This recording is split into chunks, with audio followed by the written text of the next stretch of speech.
ये कुंभ कुंभ कुंभ है, कुंभ है, ये महाकुंभ है, ये महाकुंभ है।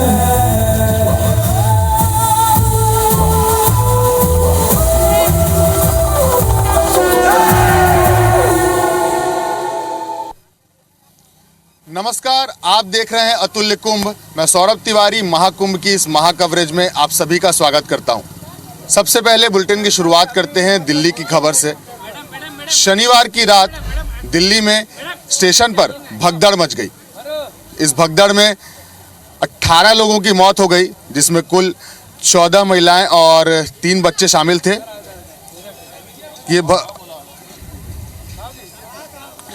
ये हादसा प्लेटफॉर्म नंबर 13, 14 और 15 के बीच हुआ। महाकुंभ जाने के लिए स्टेशन पर शाम 4 बजे से भीड़ जुटने लगी थी। प्रयागराज जाने वाली 3 ट्रेनें लेट हो गई थी। इसी बीच एक ट्रेन का प्लेटफॉर्म बदल दिया गया, जिससे दूसरे प्लेटफॉर्म पर जाने के लिए लोगों में होड़ मच गई। इस दौरान कुछ लोग नीचे गिर गए, जिन्हें रौंदते हुए भीड़ आगे बढ़ गई। इस हादसे में कुल 18 लोगों की मौत हो गई।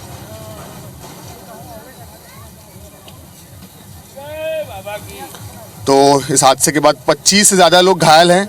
वहीं मृतकों के परिजनों को 10-10 लाख रुपए के मुआवजा देने का ऐलान भी किया गया है।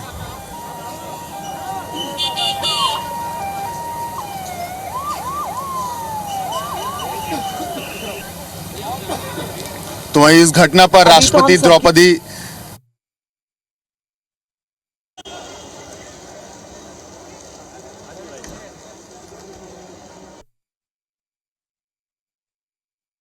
अभी तो हम सबकी जिम्मेदारी बनती है, चाहे दिल्ली सरकार हो, केंद्र सरकार हो, चाहे पुलिस की व्यवस्था हो, चाहे एलजी साहब हो, चाहे हमारे पार्टी के विधायक हो।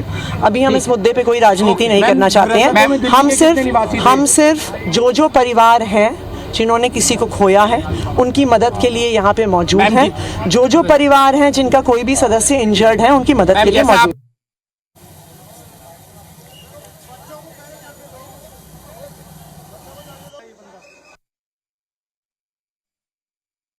किस कारण से हुई हमें पता नहीं। एकदम वो खाली थी प्लेटफार्म। एक बैग पता नहीं कि इतने लोग कहां से आ गए और एकदम स्पीड में एक दूसरे को धक्का देते हुए जा रहे थे। 16 नंबर पे अलाउंस हुआ कि 12 नंबर पे आएगा, तो 12 नंबर पे आए। कुछ देर के बाद बोल दी अलाउंस हो गया कि 16 नंबर पे जाएगा। इसी चलते भगदड़ हो गया, वहाँ पे जाम होकर आदमी मर गए चपा के। हाँ जी, ये भी अनाउंस हुआ है कि एसी जनरल का टिकट लो, एसी में भी बैठ सकता है, कोई ट्रेन में बैठ के जा सकते हैं। बच्चे दब रहे हैं, बूढ़े बुजुर्ग दब रहे हैं भीड़ में। फिर हादसा होने 1 घंटे बाद आई है पुलिस यहाँ पे। पब्लिक को बहुत कंट्रोल करा पुलिस ने, लेकिन पब्लिक इतनी हो गई कि लिमिट से ज्यादा वो संभाल ही नहीं पा रहे थे, इतनी पब्लिक आ गई। अभी तो हम सबकी जिम्मेदारी बनती है, चाहे दिल्ली सरकार हो, केंद्र सरकार हो, चाहे पुलिस की व्यवस्था हो, चाहे एलजी साहब हो, चाहे हमारे पार्टी के विधायक हो। अभी हम इस मुद्दे पे कोई राजनीति नहीं करना चाहते हैं।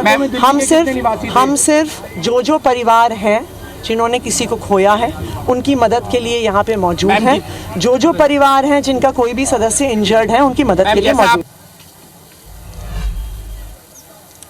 तो वहीं अगली खबर कोरबा से है, जहां मृतकों के शव, महाकुंभ में जो हादसा हुआ उनके मृतकों के शव आज छत्तीसगढ़ लाए जाएंगे। आपको बता दें कि शुक्रवार की शाम ये हादसा हुआ था, जहां पर एक बोलेरो वाहन बस से टकरा गई थी। इस हादसे में 10 लोगों की मौत हो गई थी। तो इनके शव आज छत्तीसगढ़ कोरबा लाए जाएंगे।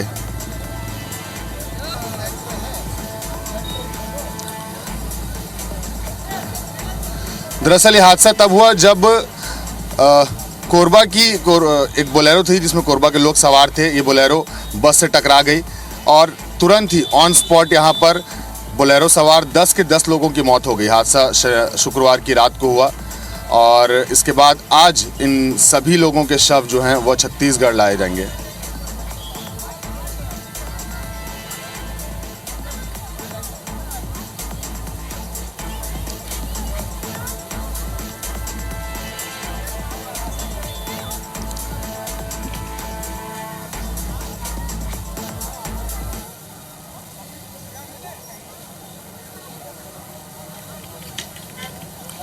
तो महाकुंभ का आज 35वां दिन है और लगातार कुंभ क्षेत्र में भीड़ अभी भी जारी है। भले ही अमृत स्नान खत्म हो चुके हैं, कोई भी ऐसे स्पेशल ओकेशंस नहीं है, लेकिन जो आम जनता की भीड़ है, जो श्रद्धालुओं की भीड़ है, वो अभी भी लगातार प्रयागराज महाकुंभ क्षेत्र पहुंच रही है। आप अगर मेरे आसपास देखेंगे तो आपको ज़रूर यहाँ पर लोगों की भीड़ दिखाई देगी। तो वहीं जनता की भीड़ को देखते हुए 10 से 12 किलोमीटर दूर ही वाहनों की पार्किंग की व्यवस्था की गई है। वाहनों को बाहरी बैरिकेडिंग करके रोका जा रहा है। पुलिस और प्रशासन लगातार यहाँ पर मुस्तैद है। शहर में जगह जगह जाम की स्थिति भले ही बन रही है, लेकिन इससे निपटने के लिए लगातार कोशिशें की जा रही हैं।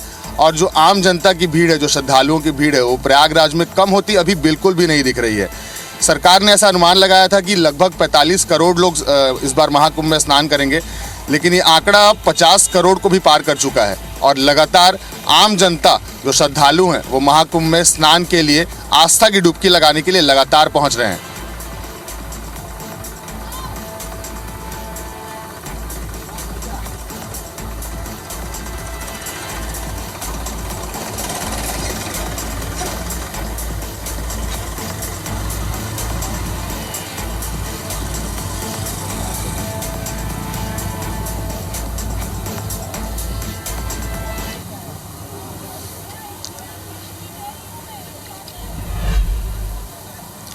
तो इस महाकुंभ क्षेत्र में जो अखाड़ा सबसे ज़्यादा चर्चा का विषय रहा, वो था किन्नर अखाड़ा। भले ही आज सारे अखाड़े महाकुंभ क्षेत्र से जा चुके हैं, लेकिन किन्नर अखाड़ा अभी भी यहाँ मौजूद है, जो कि 26 फरवरी तक यहाँ रहेगा।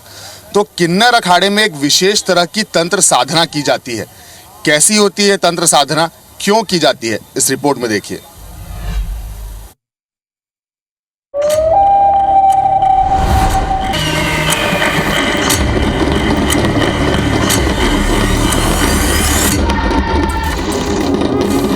प्रयागराज महाकुंभ में काली रात में शमशान घाट के किनारे जलती चिताओं के बीच औघड़ तंत्र साधना में लीन नजर आते हैं।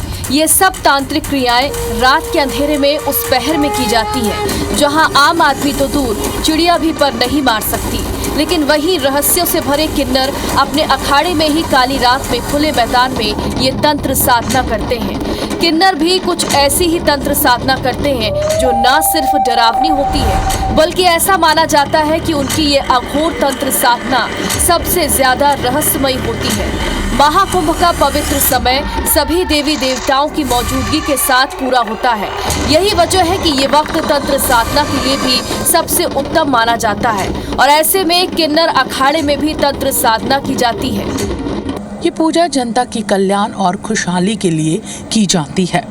इसमें तंत्र और धर्म का ऐसा मेल है जो आध्यात्मिक उन्नति के दरवाजे खोलता है। ये विशेष साधना आमतौर पर काशी के मणिकर्णिका घाट और कामाख्या देवी मंदिर में की जाती है, लेकिन कहा जाता है कि पूर्ण महाकुंभ में इसका महत्व और बढ़ जाता है। किन्नरों की इस तंत्र साधना के लिए अघोरी त्रिकुंड बनाते हैं, और इसी त्रिकुंड में ये रहस्यमयी पूजा की जाती है। इस कुंड के चारों तरफ मानव खोपड़ियों में दीपक प्रज्वलित किए जाते हैं। कुंड के एक तरफ मां काली की विशेष श्रृंगार से सजी प्रतिमा स्थापित की जाती है। वहीं कुंड के दोनों तरफ त्रिशूल में टांगी जाती है नरमुंडों की माला और नींबू। यही नींबू अभिमंत्रित करने के बाद मानव खोपड़ियों की आंखों में धंसाए जाते हैं। तैयारियों के अंतिम चरण में कुंड में अग्नि जलाई जाती है। आमतौर पर किन्नरों की ये तंत्र साधना काशी के मणिकर्णिका घाट या फिर कामाख्या देवी मंदिर में होती है, लेकिन कुंभ में इस पूजा का महत्व और भी ज्यादा बढ़ जाता है। यही वजह है कि कुंभ की शुरुआत यानी मकर संक्रांति से लेकर महाशिवरात्रि तक ये पूजा हर रात किन्नर अखाड़े में होती है। जैसे जैसे सर्द रात गहराती है, तंत्र क्रिया भी वैसे वैसे और गहरी होती चली जाती है।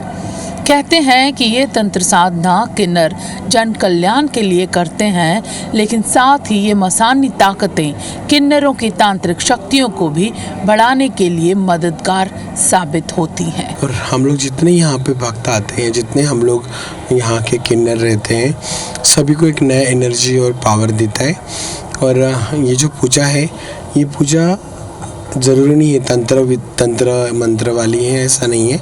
ये पूजा जैसे वैष्णव करते हैं वैसे अघोर काली का भी एक रूप है, जो सात्विक पूजा करने के बाद उसको प्रसन्न किया जाता है, और प्रसन्न करने के बाद वो अपने पूरे एरिया को एक कवच बन के अपने आप को बांध के रखती है। डमरू की आवाज पूरे माहौल के अजीब से रहस्य को और भी बढ़ा देती है। अघोर साधना कर रहे मुख्य अघोरी भी इस खास साधना के लिए तमिलनाडु के त्रिचापल्ली से आए हैं।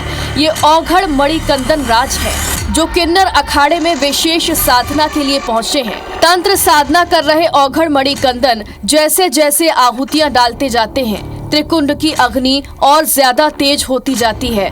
भस्म से रंगा शरीर, बंद आंखें, बुदबुदाते मंत्र, थरथराते होंठ, औघड़ मणिकंदन मानव शक्ति के वश में है। हमारे साथ मौजूद है महामंडलेश्वर मणिकंदन महाराज, जो तमिलनाडु से आए हैं और विशेष तरह की जो पूजा है किन्नर अखाड़े में वो यहाँ पर वो करते हैं। आज पहले तो ये जानना चाहेंगे ये पूजा कौन सी होती है जो किन्नर अखाड़े में पूरे महाकुंभ में की जाती है। अघोरा महादेव, जय माँ अघोरा काली। माँ हम लोग तमिलनाडु से आ रहा, ये अघोरा काली मंदिर तमिलनाडु तिरुचिरापल्ली में है। आज से ये शुरू हुआ, अभी हम लोग मसान में पूजा करने वाला है। यह महाकुंभ में हम लोग की पूजा करने के लिए माँ का आशीर्वाद से इधर में मौका मिला, इसलिए इधर में रोज ही हम लोग का अघोरा का हवन इधर में हो रहा सात्विक में। किन्नर अखाड़े में ये देर रात पूजा होती है, किस तरह की पूजा होती है ये पहले कुंभ में हम लोग किन्नर अखाड़ा में पूजा किया हुआ, ये कुंभ में हम लोग किन्नर अखाड़ा में पूजा कर रहा। किन्नर अखाड़ा में पूजा करना थोड़ा ज़्यादा वाइब्रेशन रह सकता, माँ का ताकत रहता, इसलिए इधर में आके हम लोग कुछ पूजा कर रहा हूँ। रहस्यों से भरा माहौल आध्यात्मिक भी महसूस होता है। इस साधना की खास बात यह है कि इस साधना को जो देखना चाहता है उसे रोका नहीं जाता, यानी लोग किन्नरों की इस तंत्र साधना को देख सकते हैं बशर्ते कोई आवाज ना हो। किन्नरों की ये अघोरी पूजा लोगों के लिए भी खासा आकर्षण का केंद्र बनती है। बड़ी संख्या में लोग इस पूजा को देखने यहाँ पर इकट्ठे होते हैं। कहते हैं जन कल्याण के लिए अघोरी इस किन्नर अखाड़े में पूजा करते हैं और तमाम किन्नर यहाँ पर मौजूद रहते हैं। पूजा के बाद सभी किन्नर तिलक लगाते हैं। माना जाता है कि ये तिलक न सिर्फ उनकी शक्तियों को बढ़ाता है बल्कि उनकी तंत्र साधना को भी मजबूत करता है। कैमरामैन विनीत के साथ IBC 24 प्रयागराज, हरप्रीत कौर रेन। तो महाकुंभ में आस्था के अनेकों रंग देखने को मिल रहे हैं। वहीं सेक्टर 9 में 14 जनवरी से 16 फरवरी तक अखंड वेद पाठ का आयोजन किया गया। इस वेद पाठ का उद्देश्य पर्यावरण का संरक्षण रहा। तो कैसा रहा ये वेद पाठ? इन वेद पाठ करने वाले लोगों से हमने बातचीत की, देखिए स्पेशल रिपोर्ट। महाकुंभ परिक्षेत्र के हम सेक्टर 9 पे हैं, तो एक टीम हमको यहाँ पर मिल गई जो वेद पाठ का आयोजन कर रही है। इनसे हम बातचीत करते हैं कि इनका उद्देश्य क्या है, इन्होंने इस पाठ का आयोजन क्यों किया है। आपका शुभ नाम क्या है पंडित जी? हमारा नाम है गणेश पंडित।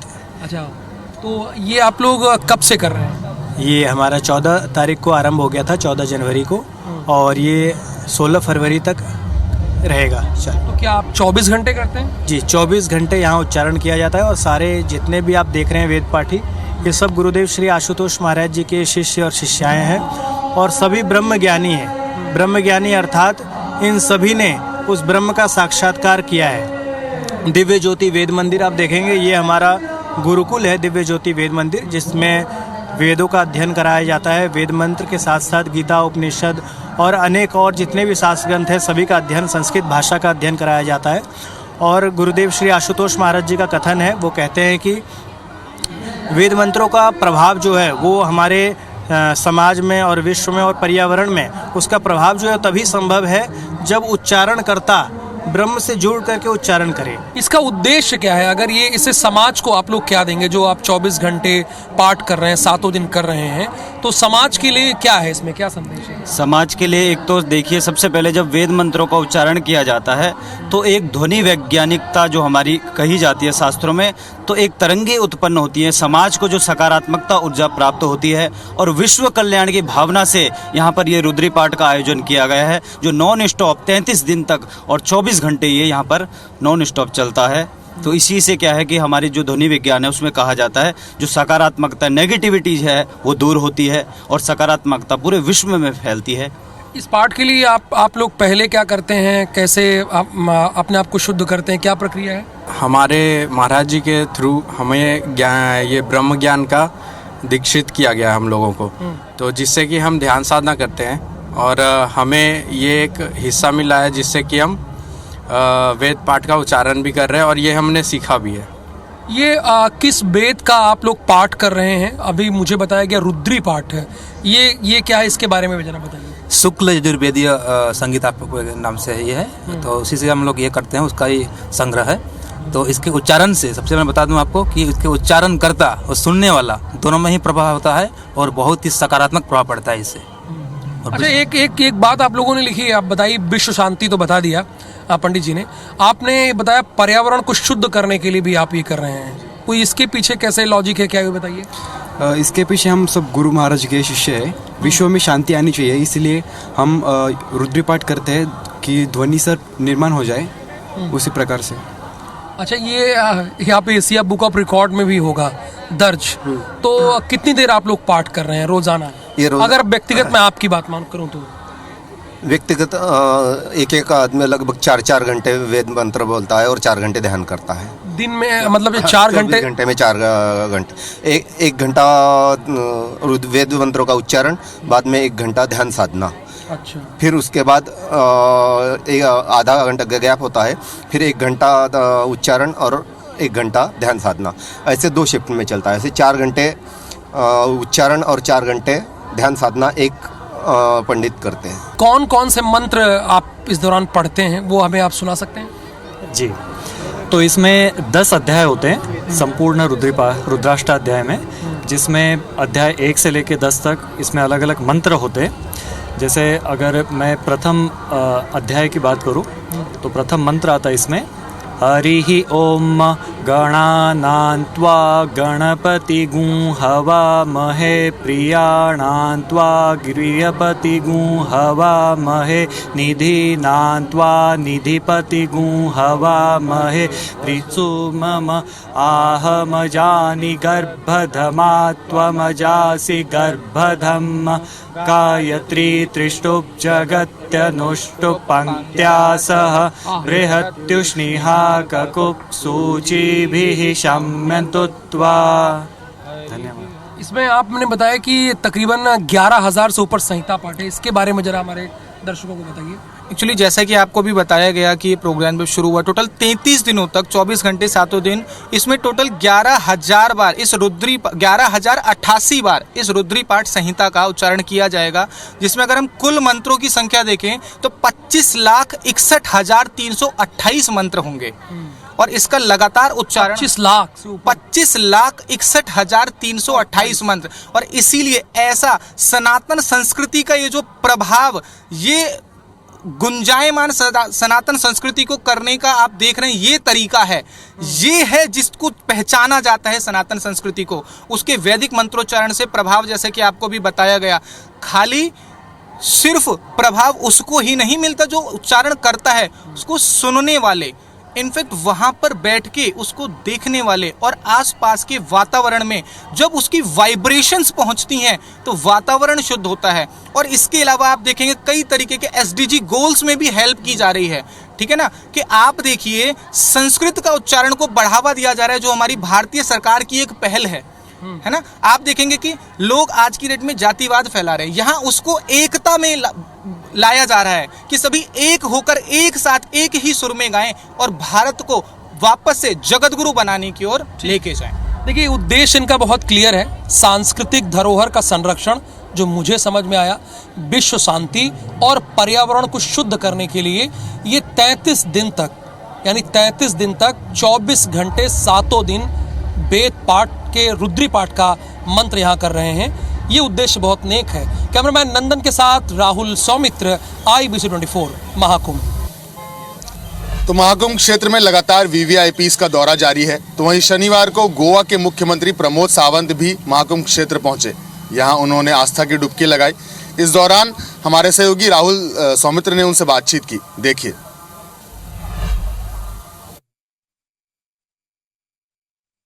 गले में रुद्राक्ष की माला है और गोवा के सीएम प्रमोद सावंत जी हमारे साथ थोड़ी देर में जुड़ेंगे, उनसे बातचीत करेंगे। वो यहाँ पर परिवार समेत आए। बहुत स्वागत है। मैं बिल्कुल, गंगा जितनी निर्मल है उतनी निर्मल पहले गंगा कभी नहीं देखी थी। योगी जी ने, मुझे लगता है कि बहुत बड़ा गंगा जी के बारे में जो पवित्र स्नान करने के लोगों को शुद्ध कर दिखाई। मैं बस इतना कहूँगा कि गोवा से लोगों का आने के लिए फ्री ऑफ कॉस्ट हमने ट्रेन रखी है।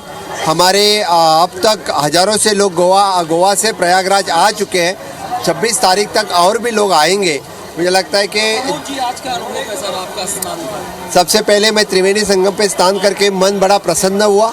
वहाँ की स्वच्छता, सुंदरता देख के मन को पॉजिटिविटी फील हुई। मैं गोवा सरकार की तरफ से और गोवा के लोगों की तरफ से मुख्यमंत्री योगी जी का बहुत बहुत अभिनंदन करता हूँ। जितनी विश्व की किसी देश की आबादी नहीं, 2 देशों को छोड़कर, उतने लोगों ने स्नान कर लिया है। इसे कैसे देखते हैं आप? जी हाँ, मैं वही बता रहा हूँ कि सनातन हिंदू धर्म में इतनी बड़ी ताकत है, इसीलिए तो 50 करोड़ लोग यहाँ आके यहाँ स्नान करके गए हैं, क्योंकि बाकी देशों की आबादी नहीं है उनसे भी ज़्यादा लोग यहाँ आके गंगा मैया त्रिवेणी संगम पर स्नान करना ये बड़े पुण्य के काम है। और वो सिर्फ और सिर्फ योगी जी ने करके दिखाया है, मोदी जी के आशीर्वाद से। आपने पुण्य की बात तो की, लेकिन फिर भी कुछ लोग मीम में निकाल रहे हैं, उस पे क्या मुझे लगता है कि वो हमेशा के लिए सनातन हिंदू धर्म का विरोध करते आए हुए इस लोगों को मैं कहना चाहता हूँ, एक बार यहाँ पे आके ये भव्यता, दिव्यता और पॉजिटिविटी देखे, तभी उनको पता चलेगा कि त्रिवेणी संगम पे स्नान करना कि कितनी पॉजिटिविटी है और कितना दिव्यता है। हमसे बातचीत करने के लिए गोवा के सीएम प्रमोद सावंत का कहना है कि देखिए, बहुत भव्य अनुभव रहा उनका त्रिवेणी संगम में स्नान करने का, और साथ ही साथ जो यहाँ पर राजनीति कर रहे हैं उनको संदेश दिया है कि एक बार यहाँ पर आएं और डुबकी लगाएं। कैमरामैन धर्म साहू के साथ राहुल सौमित्र, IBC 24। तो महाकुंभ की महाकवरेज में फिलहाल इतना ही। मुझे दीजिए इजाजत, नमस्कार। ये